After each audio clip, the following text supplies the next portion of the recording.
नमस्ते बच्चों, my self Jaiswal sir. हम पढ़ रहे हैं class 10 science chapter our environment. Now we will discuss food chain.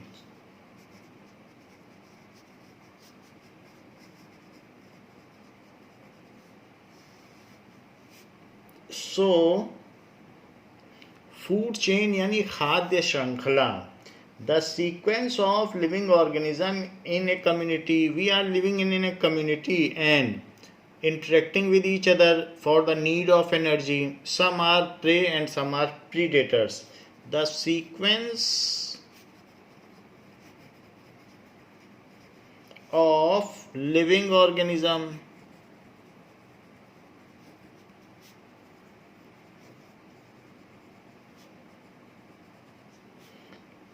in a community in which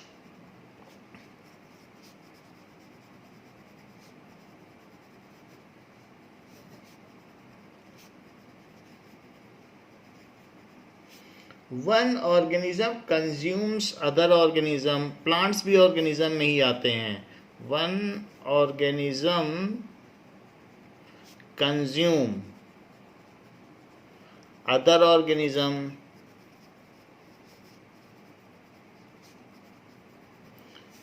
for need of energy to transfer food energy.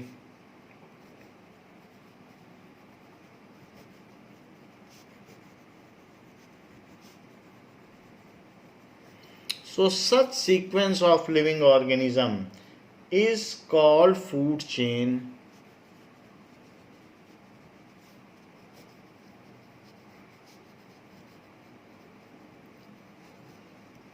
Food is transferred from prey to predator. जो शिकार बन रहा है उससे शिकारी की ओर food energy का transfer होता है. सो फूड एनर्जी या सिंपली एनर्जी भी कह सकते हैं, इज ट्रांसफर्ड फ्रॉम प्रे यानी शिकार टू प्रीडेटर.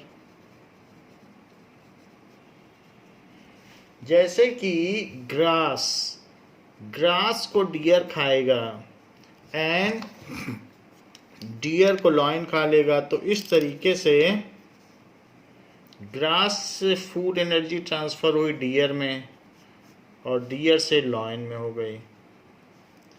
तो इस तरीके से ये एक फूड चेन बन गई.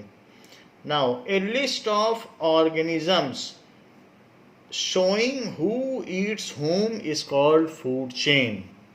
A list of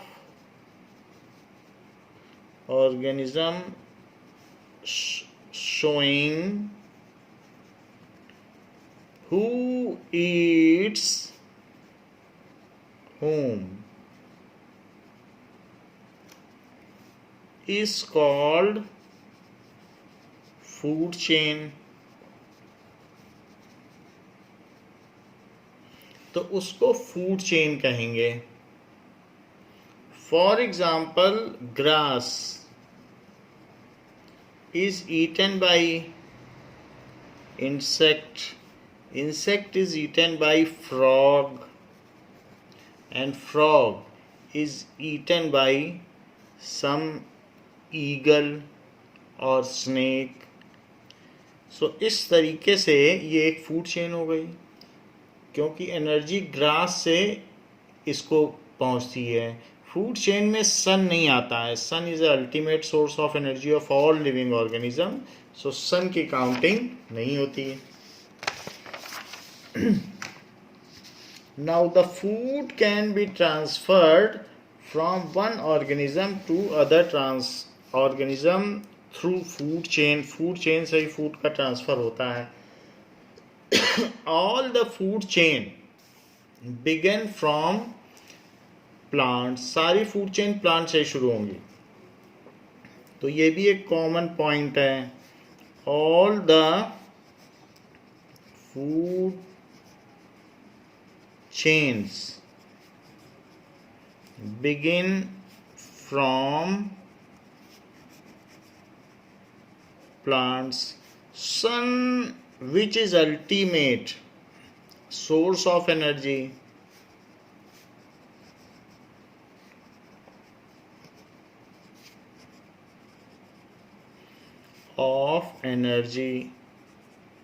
Is not considered, क्योंकि सन को कोई खा नहीं सकता है, is not considered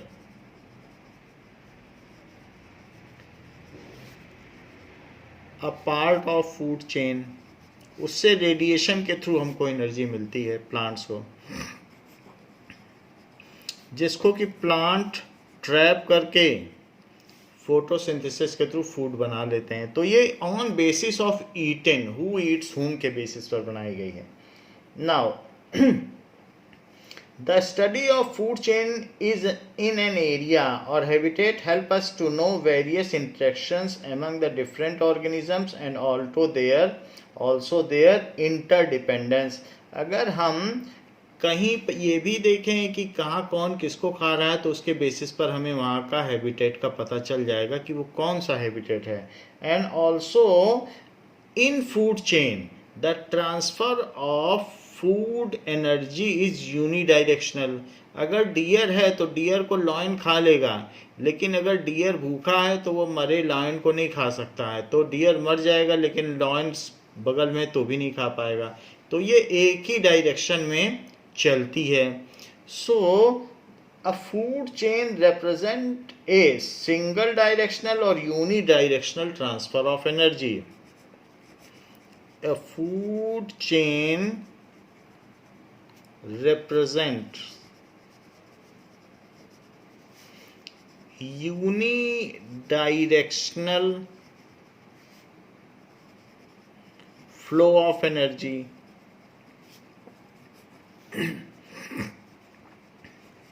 That is from producers to secondary और tertiary consumers.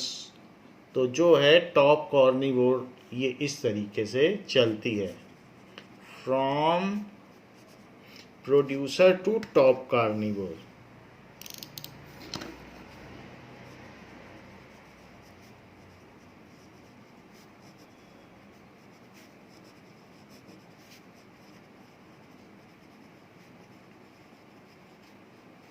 ऐसे चलता है. The study of food chain, इसका क्या महत्व है, हम क्यों पढ़ रहे हैं. The study of food chain in an ecosystem या area, in an area habitat ecosystem helps us या gives us an idea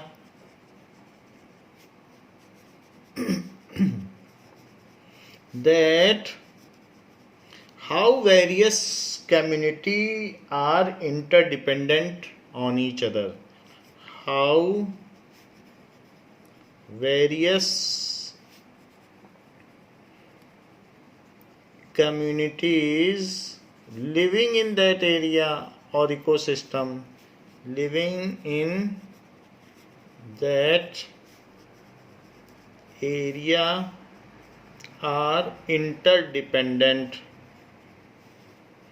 कैसे वे एक दूसरे पर निर्भर हैं. So this is the importance of food chain. इससे हमें ये पता चलता है. If any of the member of food chain is removed, then food chain is completely disturbed. जैसे कि plant is eaten by some worm, कुछ कीड़े होते हैं earthworm, फिर these are eaten by sparrow या bird is eaten by cat और eagle, ऐसा हो सकता है. So if we remove every member is equally important in food chain. If we remove any link in the food chain, then energy cannot flow from plants to cat. क्योंकि फिर ऐसे case में bird हटा दोगे तो warm को cat नहीं खाएगी, तो यहाँ पर फ्लो ऑफ एनर्जी टूट जाएगी. If any link in food chain is missing, तो आगे के सारे मर जाएंगे. In food chain is missing, missing भी हो सकता है और बिकम एक्सटिंक्ट हो जाए. Then energy flow stops in onward direction. Then energy flow stops in forward direction. So every member is important in a food chain and it constitutes an ecosystem. Like food chain operating in aquatic ecosystem में कैसे होगा, तो ये जो हमने देखा ऊपर वाला, above example is the food chain operating in terrestrial ecosystem. Above example is food chain in terrestrial ecosystem.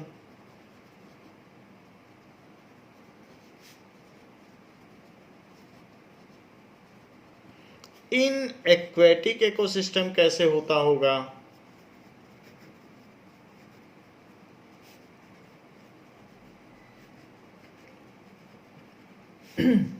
Like algae, पानी में जो ऊपर तैरते हैं फाइटोप्लैंक्टन या शैवाल, ब्लू ग्रीन एल्गे. सो उनको प्रोटोजोअन्स खाते हैं, पानी में तैरने वाले अमीबा, प्रोटोजोआ. प्रोटोजोआ क्या होते हैं, that is kingdom protista, unicellular eukaryotic, kingdom protista. उनको कौन खाते हैं, एल्गे को, अमीबा, पैरामीशियम ऐसे खाते हैं, यानी यूनिसेल्युलर यूकैरियोटिक. प्रोटोजोअन्स को कौन खा लेते हैं, स्मॉल फिश. स्मॉल फिश को large fish. In this way it is carnivore या स्मॉल कार्निवोर. स्मॉल कार्निवोर को कार्निवोर भी कह सकते हैं. टॉप कार्निवोर, जबकि ये हर्बीवोर है. सो इस तरीके से ये प्रोड्यूसर है.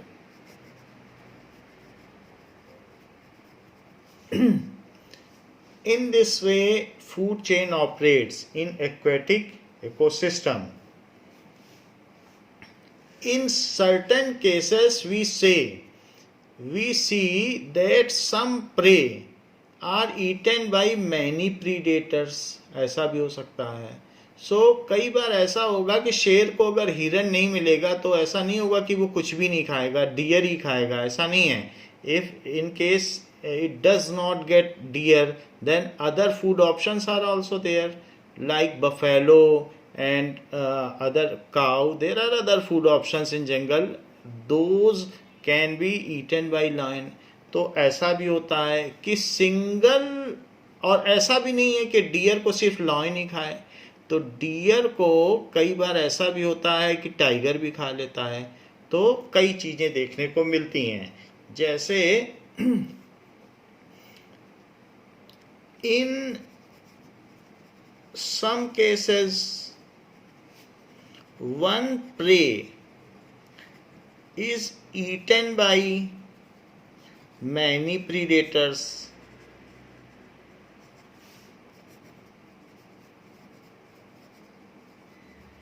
and many preys are eaten by single predators.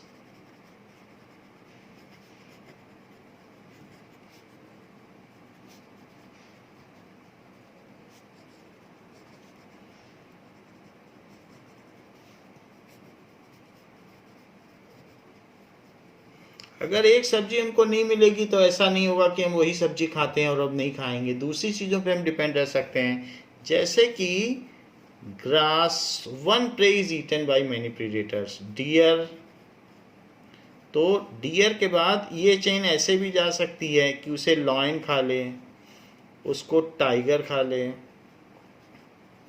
ऐसा भी हो सकता है। और भी कोई है वो डियर को खाना चाहे तो हम लोग जानते हैं पाइथन भी खा लेता है, अजगर, तो ऐसा भी हो सकता है। और कई बार ऐसा भी होता है कि ग्रास, डियर, तो ग्रास को कौन खाता है?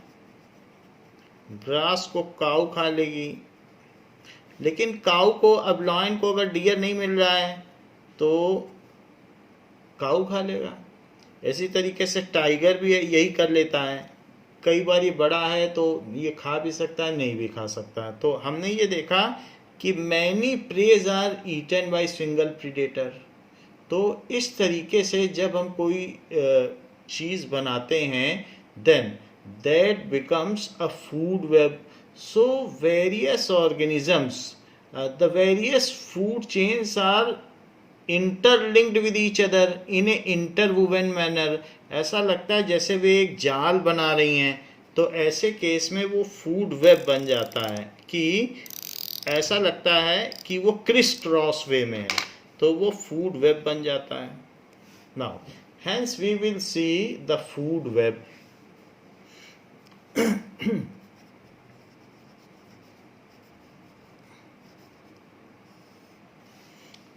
A large number of food chains exist in a community of living organism and ecosystem such that grassland, forest, उसमें बहुत सारी फूड चेन एक साथ एग्जिस्ट करती हैं, कोई ना कोई किसी को खाता रहता है। Many of these food chains are interconnected which occur in more than one food chain. So grass occurs in many of the food chain, deer occurs in many of the food chain। तो हम ये कह सकते हैं कि dear बहुत सारी food chain में होगा, ऐसा। तो ग्रास, डियर, तो ऐसे है, ये भी कई फूड चेन में होगा। Now the interconnected food chains operating in ecosystem, the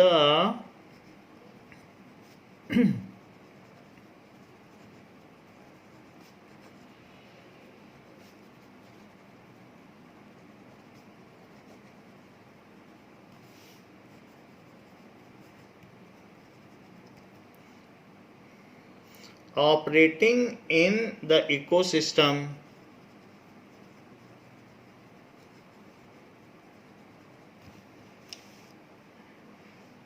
which establish a network of relationship between various species, which establish कि कौन किसका फूड है,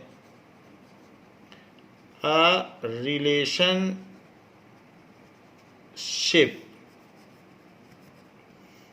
between various species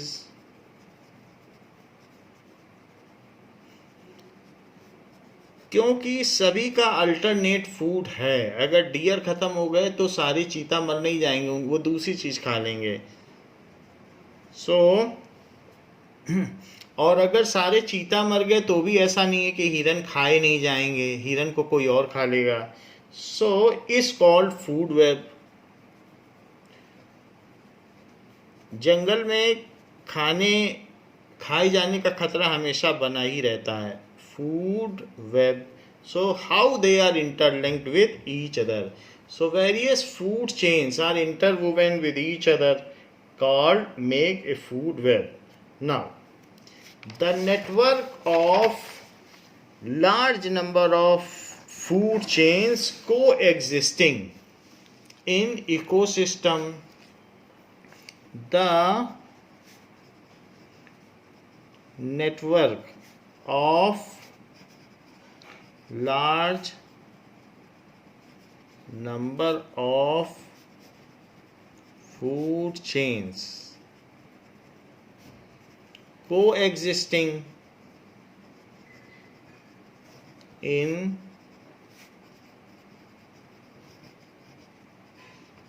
system, food chains हैं. Looks like a web if shown simultaneously. Looks like a web when shown simultaneously. उस ecosystem में जो भी हैं सबको एक साथ दिखा दिया जाए.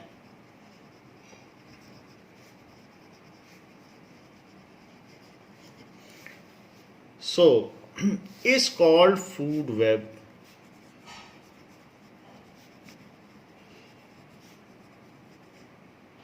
तो उस चीज को खाद्य जाल कहते हैं. जैसे कि प्लांट, और plant is eaten by many of the herbivore. तो प्लांट को कौन कौन खा सकता है? ग्रास हॉपर खा सकता है, टिड्डा.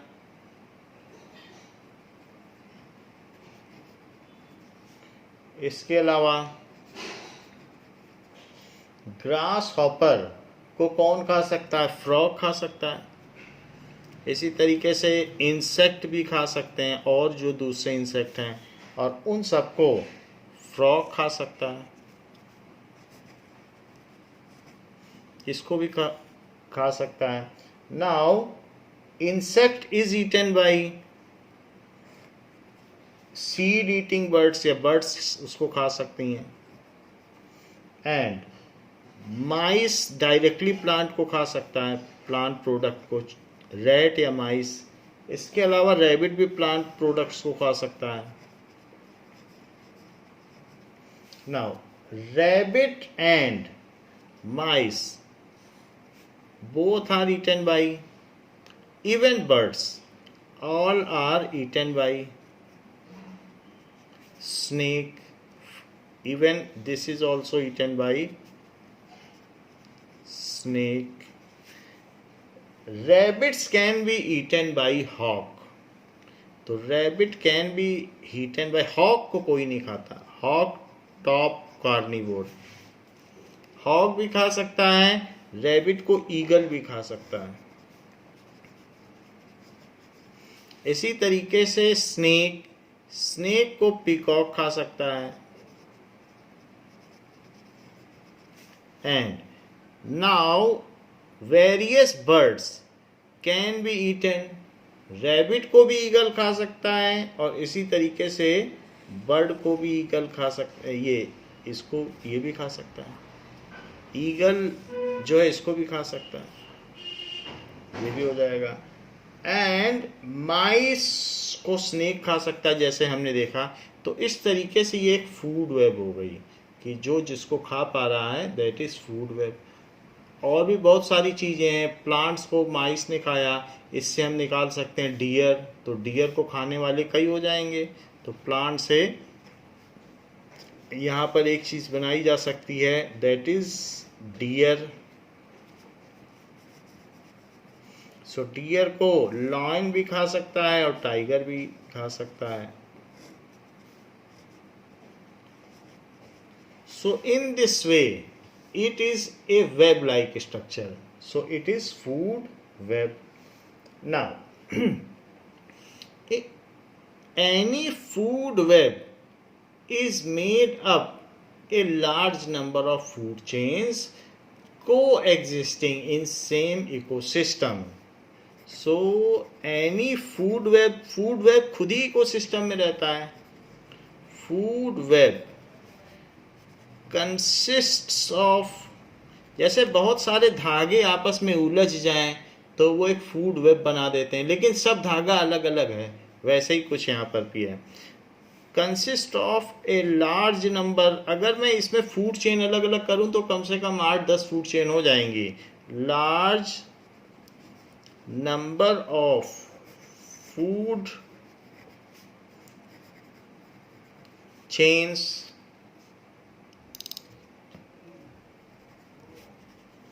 coexisting in that ecosystem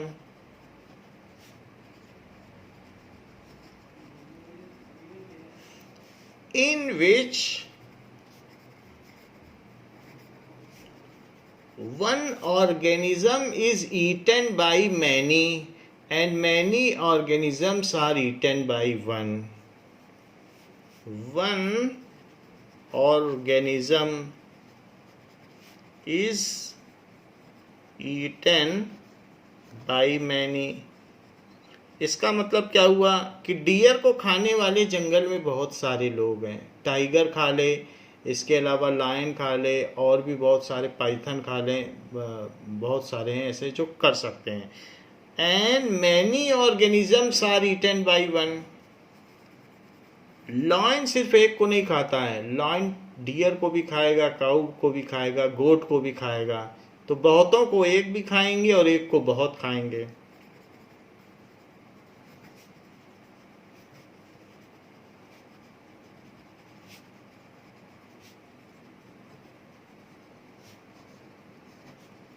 by one. So at the lower end all food web, ये जो फूड वेब होगी किसी भी इकोसिस्टम की, टर्मिनेट एट प्लांट्स. तो वो जो भी होगी वो प्रोड्यूसर पे टर्मिनेट होगी. So at lower end all food webs all food web में क्यों कह रहा हूँ, एक्वेटिक में भी, एक्वेटिक इकोसिस्टम की अपनी फूड वेब होगी, टेरेस्ट्रियल की अपनी होगी, तो all food web.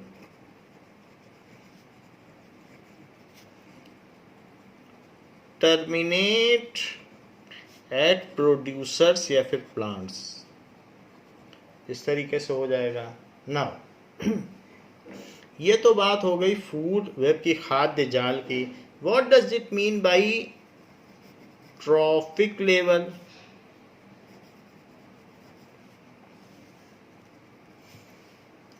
A food chain represents the flow of food energy in a given set of organism. So given set of organism में जो food chain है हमने ये दिखाया, grass, deer, lion. तो given set of organism में flow of energy कैसी होती है, यही food chain represent करती है. सो the various steps in a food chain, वो अलग अलग स्टेप हो गए. तो कौन कौन से स्टेप हो गए, जैसे कि ग्रास, फिर डियर, फिर lion. So the various steps in a food chain, various steps in a food chain.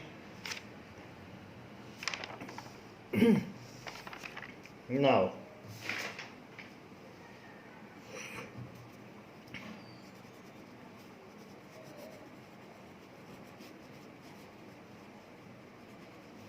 Food chain, ये स्टेप 1 है, ये स्टेप 2 है, ये स्टेप 3 है. So step 1, step 2, step 3. So various steps in a food chain at which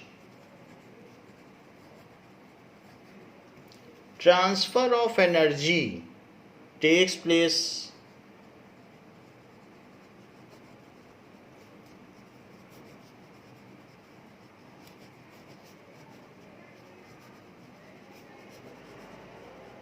So plant energy is transferred to deer. Deer runs by that energy. Deer energy is transferred into lion in form of flesh. तो इस तरीके से एक दूसरे में transfer हो रही है. सो ये इसके स्टेप्स हैं. Now transfer of energy takes place are called trophic level, are called trophic level. तो इसको ट्रॉफिक लेवल कहा जा सकता है. तो ये लोवेस्ट ट्रॉफिक लेवल है, ये हाईएस्ट ट्रॉफिक लेवल है. Now A food chain each step representing an organism forms a trophic level.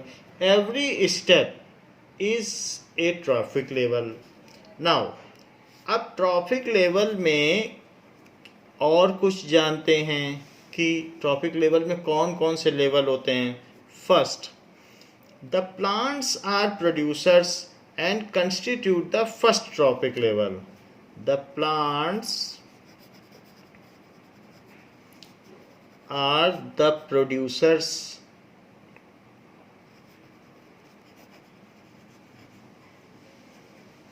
and constitute first trophic level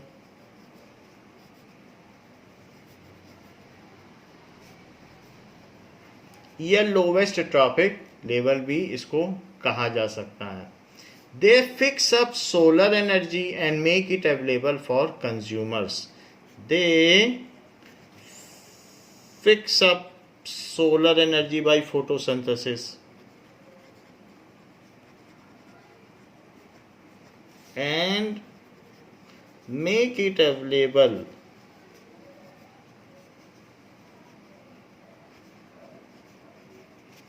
for consumers.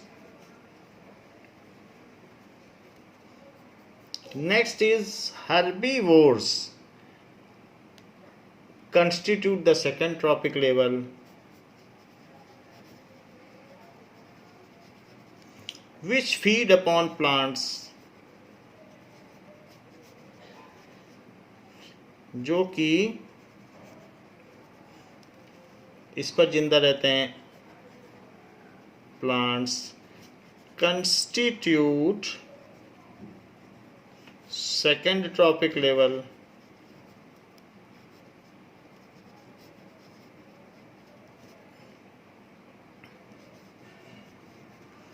Now,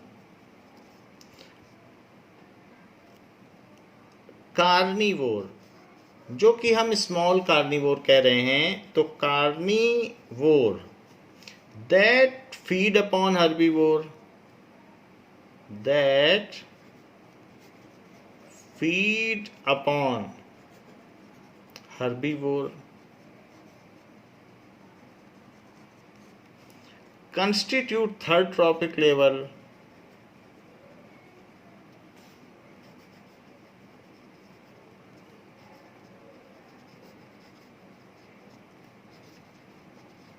ये तो इस तरीके से हैं. जैसे ये प्राइमरी कंज्यूमर, ये तो प्रोड्यूसर है, प्लांट तो प्रोड्यूसर होता है. ये सेकेंडरी कंज्यूमर है लेकिन थर्ड ट्रॉपिक लेवल. ये herbivore second trophic level but primary consumer, क्योंकि पहला तो यही कंज्यूमर है, हर्बीवोर है, प्लांट्स को इसने खाया, तो इसलिए इसको कहेंगे प्राइमरी कंज्यूमर. अब ये थर्ड ट्रॉपिक लेवल में जाएगा बट ये सेकेंडरी कंज्यूमर है,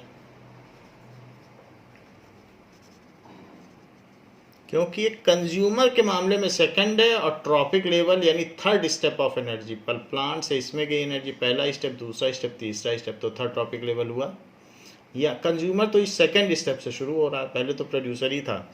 now fourth one, top carnivore या large carnivore which feed upon small carnivore and are not eaten by anybody. So top carnivore which feed upon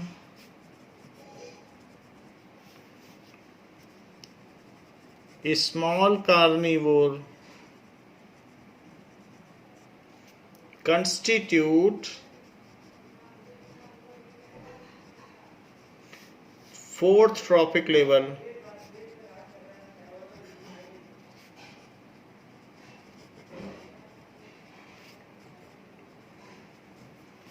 या tertiary consumer है.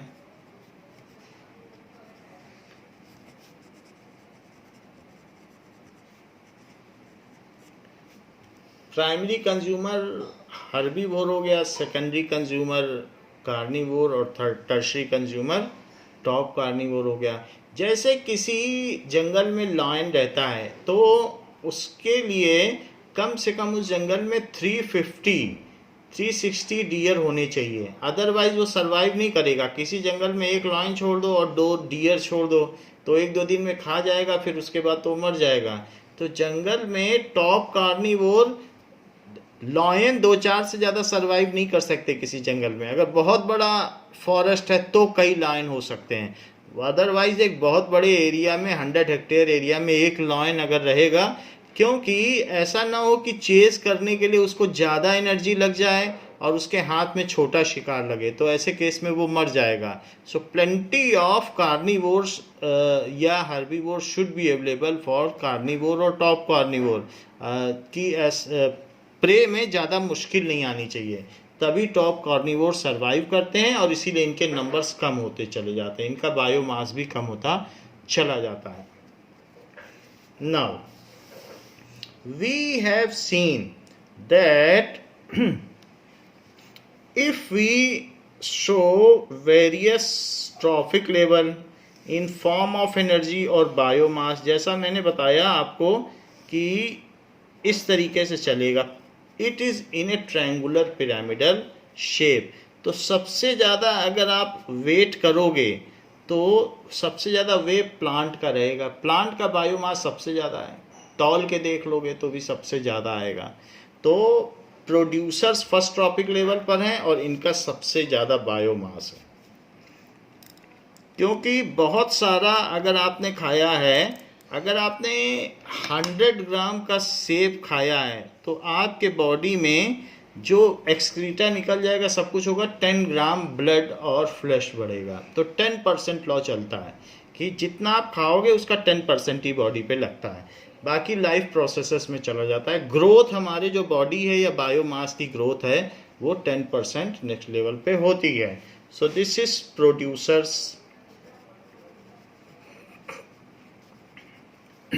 Producers है, तो producers हो गया first trophic level, first trophic level ये हो गया। इसी तरीके से जो अब सेकेंड ट्रॉपिक लेवल होगा उसमें क्या आएगा, हर्बीवोर।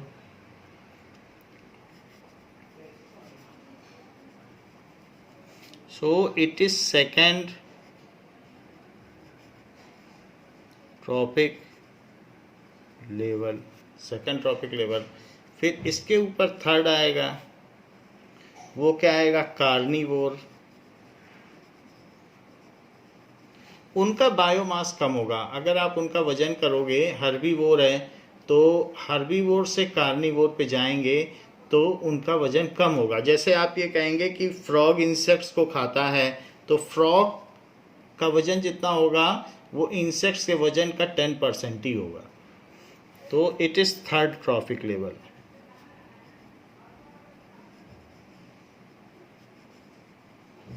और जो फोर्थ है टॉप कार्निवोर,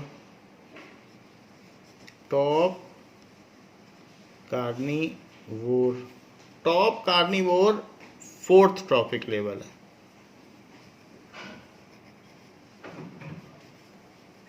इसको कहते हैं पिरामिड ऑफ एनर्जी। सो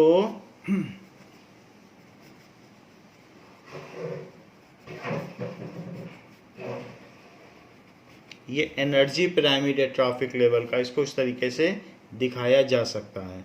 जहां हमने फर्स्ट ट्रॉपिक लेवल लिखा है तो वो तो प्रोड्यूसर है और बाकी ये सब कंज्यूमर हैं। तो यहाँ पर सेकंड ट्रॉपिक लेवल ये प्राइमरी कंज्यूमर माना जाता है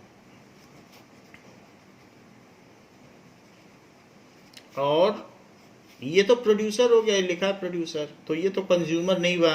this is secondary consumer and tertiary consumer.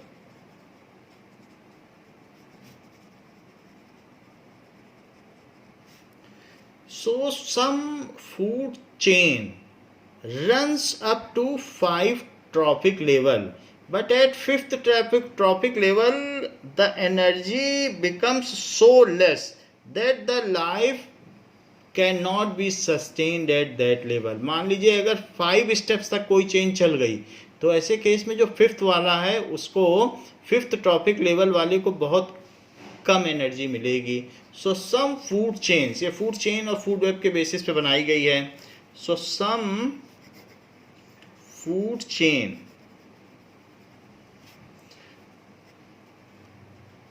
run up to 5th trophic level.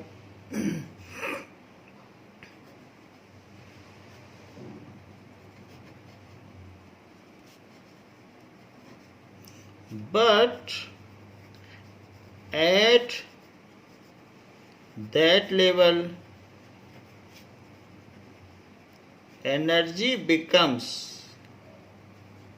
so less that life of 5th trophic level animals cannot be sustained. That life of organism at 5th trophic level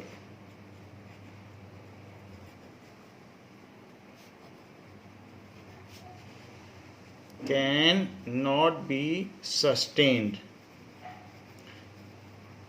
अगर आप सोचेंगे कि peacock सिर्फ मोर जो है वो snake को खाता रहे तो जिंदा नहीं रह सकता, क्योंकि इतने स्नेक्स उसको मिलेंगे ही नहीं.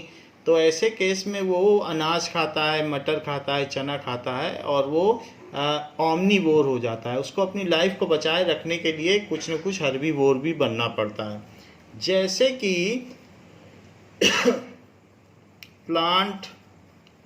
प्लांट को इंसेक्ट ने खाया, इंसेक्ट को फ्रॉग ने खाया, फ्रॉग को स्नेक ने खाया और स्नेक को पिकॉक ने खाया. लेकिन पिकॉक अगर ये सोचे कि हम स्नेक खा के जिंदा रह लेंगे तो नहीं जिंदा रह सकता, बिकॉज इतने स्नेक उसको पूरे जीवन में मिलेंगे नहीं कि रोज एक स्नेक खाए. उसको खोजने में ही, ढूंढने में ही उसको समय लग जाएगा. तो इसलिए पिकॉक ऑमनीवोर है. वहाँ पर वो सिंपली फूड चेन के आधार पर अपनी चेन नहीं चला सकता है, इसलिए वो इसको भी खा लेता है, प्लांट को भी. ये ऑमनीवोर हो जाता है. तो ये बात लिखी गई है कि 5th लेवल तक चलना मुश्किल है किसी भी फूड चेन का. Now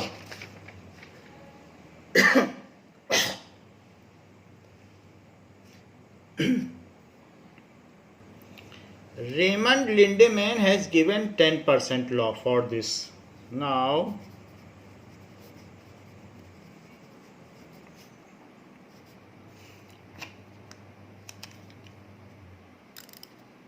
what is 10% law?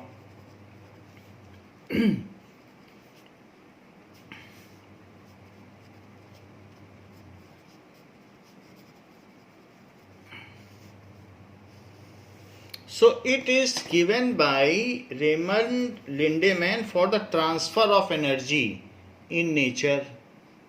So 10% law has been given. So it says that only 10% of energy entering a particular trophic level, only 10% of the energy entering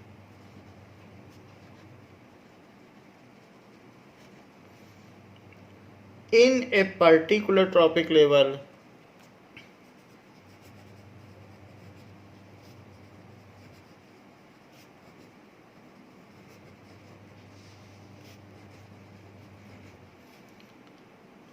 of organism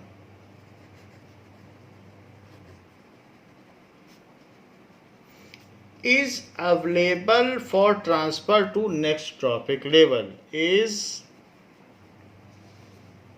available to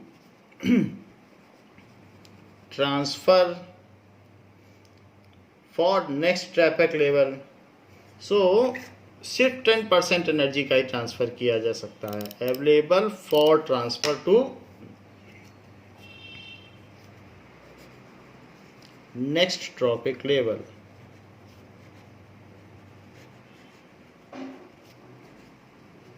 This is 10% law.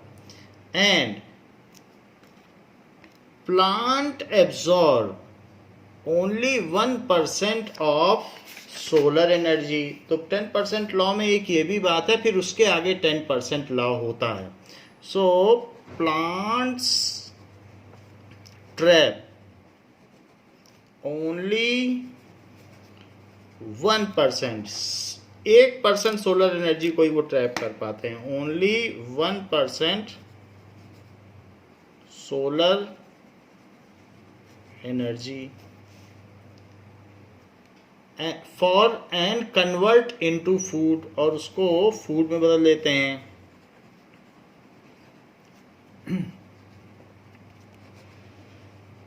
Food ऐसा होता है जैसे कि अगर हम कहें सन से plant, और प्लांट से इंसेक्ट, फिर फ्रॉग, स्नेक एंड पीकॉक, ये है.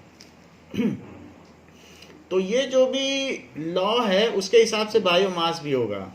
तो सन से प्लांट, प्लांट से इंसेक्ट, मान लीजिए 1000 जूल इसने रेडिएट किया, सन ने इतनी एनर्जी रेडिएट की, किसी प्लांट पे डाली, तो प्लांट उस सारी एनर्जी को रिफ्लेक्ट कर देगा. सिर्फ इसका 10%, 1000 का 10% कितना होता है?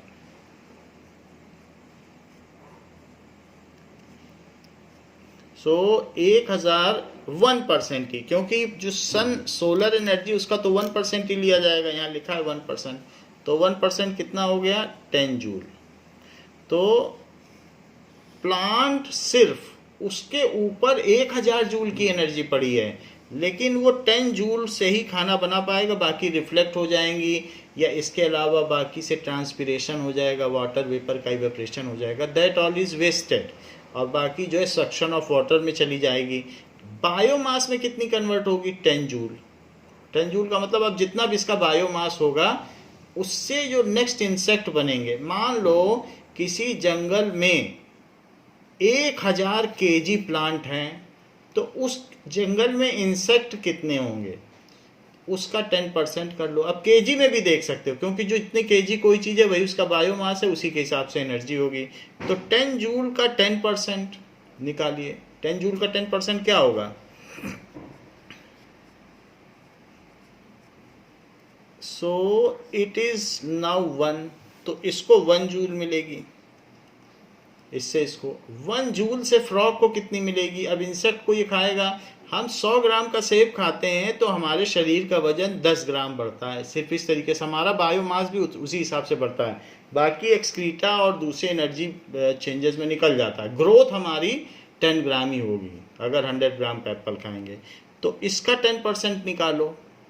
10% निकालने का मतलब आप सिंपली 10 से डिवाइड करो. देखो 10/100 करोगे तो 10 से, इसमें 10 से डिवाइड करो तो 0.1 जूल, फिर 10 से डिवाइड करो तो 0.01 जूल, और फिर 0.001 जूल. तो बहुत कम एनर्जी मिल पाती है. तो इसलिए पिकॉक अगर it can not rely for it food source on snake only, it has to take some alternate path of the food chain so that its survival is ensured. इसलिए 10% में हम ये कह सकते हैं कि 4th ट्रॉपिक लेवल तक तो जा सकता है, लेकिन 5th को सस्टेन करना नेचर के लिए बड़ा मुश्किल हो जाता है. So this is 10% law. तो इसके बेसिस पर आपसे पूछा गया है क्वेश्चन कि calculate the amount of energy available to lion in following food chain. Calculate the amount of energy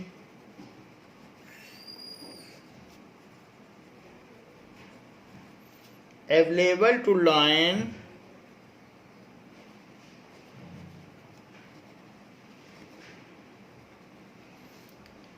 in the following food chain.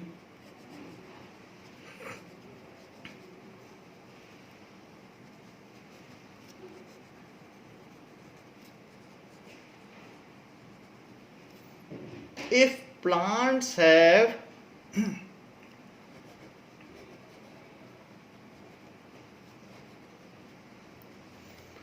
20,000 joule of energy available. 20,000 joule of energy available from sun.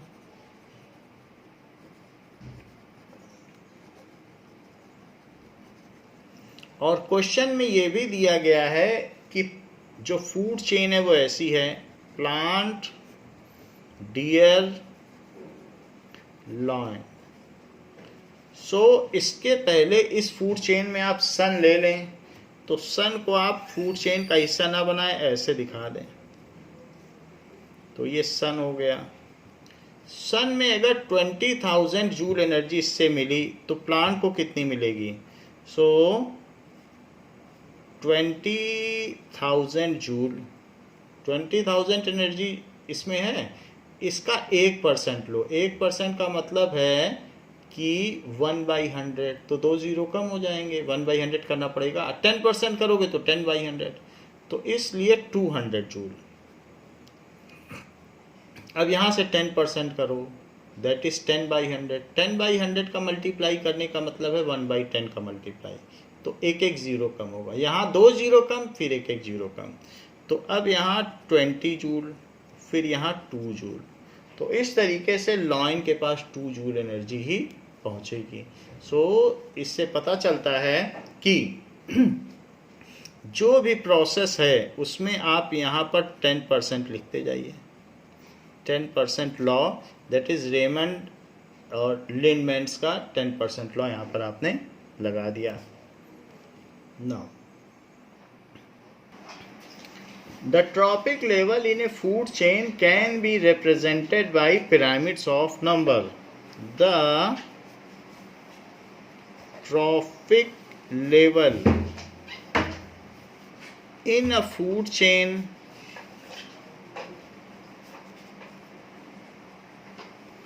can also be represented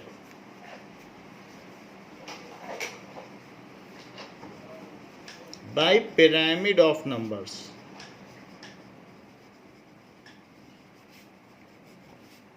What does it mean by pyramid of numbers?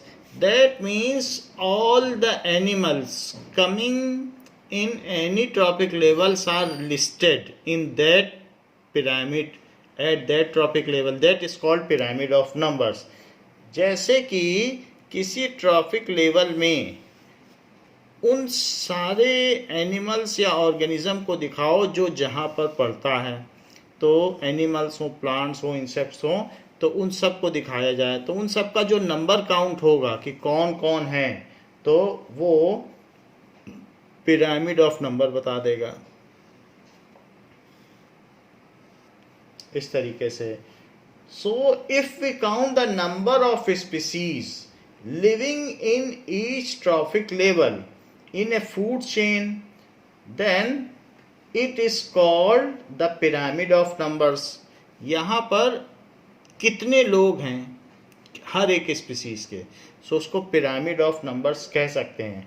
जैसे count कर सको, तो मान लीजिए आप यहाँ पर सारे रैट्स को काउंट कर सकते हैं. तो अगर जितने भी रैट्स हैं, अगर इट कैन बी काउंटेड, तो whatever species are there in any pyramid, if these can be counted, then we will say it as pyramid of number. Like snakes, if we can count them, so whatever is the number of organism in any trophic level, then that will be called pyramid of number.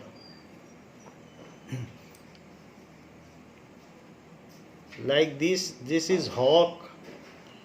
So whatever number here, all the producers, if you can count them, then these will also be known as pyramid of numbers. So different trophic level is first trophic level, second trophic level, third trophic level, and fourth trophic level. If we can count all organism at any trophic level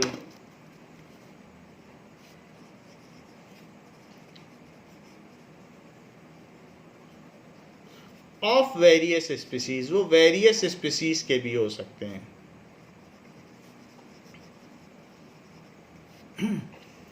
At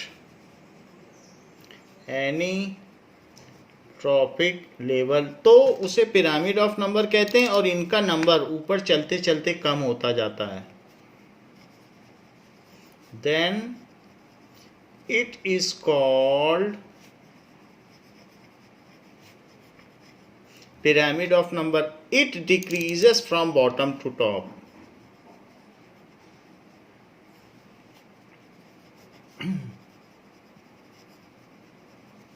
It decreases from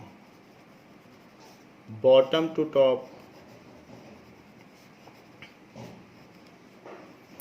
Total mass of all the organism at any trophic level is called its biomass. Total mass of all organism at any trophic level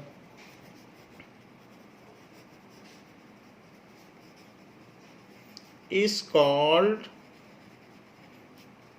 its biomass.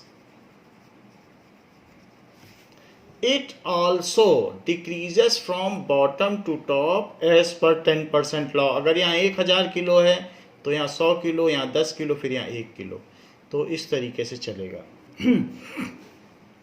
It decreases from bottom to top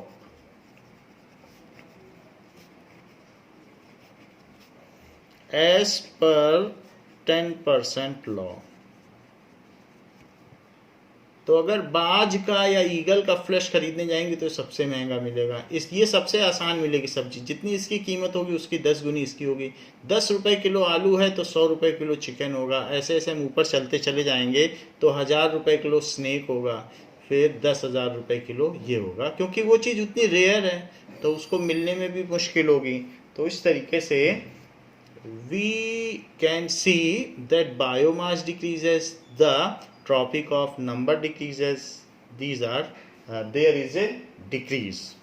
तो इसके आगे हम next class में देखेंगे कि in any food chain various steps are interdependent on each other. If any link is removed, then the complete ecosystem or complete food chain get damaged. तो ये चीज़ हम देखेंगे कि कैसे फूड चेन के हर member in forward direction and also in backward direction, in to and fro, they are interdependent on each other and combinedly make the ecosystem. ये next class में देखेंगे. तो बच्चों इस क्लास के लिए इतना ही. Thank you.